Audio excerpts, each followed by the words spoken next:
Well, this was the little guy who joined me at breakfast this morning. Rather persistent. He didn't get anything from me, but he did give me the inspiration for this month's sales tip, which is, of course, if you don't ask, you don't get.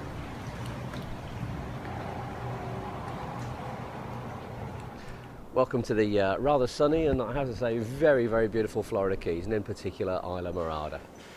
So as I say, the inspiration came this morning at breakfast. The theme of this month's tip is if you don't ask, you don't get, which is a very easy thing to do in a more fast-paced and a more transactional selling environment where clearly, quite often, every single interaction with the customer, be that over the telephone or face-to-face, has to produce a commitment to a sale. But not all selling environments are like that. Account management, key account management, the longer term, more protracted, more complex selling environments, which sometimes can be several years long, can consist of many, many meetings which don't necessarily produce a sale. But the point of this month's sales tip is we have to be very clearly to make sure that each meeting, wherever possible, does help move towards that eventual sale and agreement about how business is going to be conducted. You may or may not have read the very excellent book by the then Neil Rackham, now Professor Neil Rackham, called Spin Selling. And in that book, when they were, the investigators, trying to differentiate between the more successful and the less successful salespeople, they identified that there were two different sorts of sales meetings.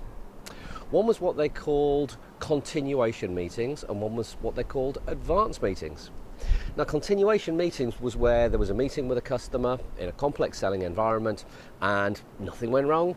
The customer was happy, everything kind of trundled along quite nicely, but there was no clear actions agreed by either party. There was a lack of clarity about what was going to happen to move that selling process forward, that purchasing process forward. Advanced meetings were very different.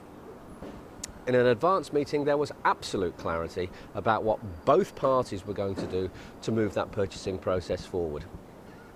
You won't be surprised to hear that the more successful people more often had advanced meetings. So this month's sales tip, as ever, nice and straightforward, but you know, it's a critical one. For those of us that are in the more complex environments, who maybe are working in a key account management environment or an account management environment where not every meeting is going to be a sale,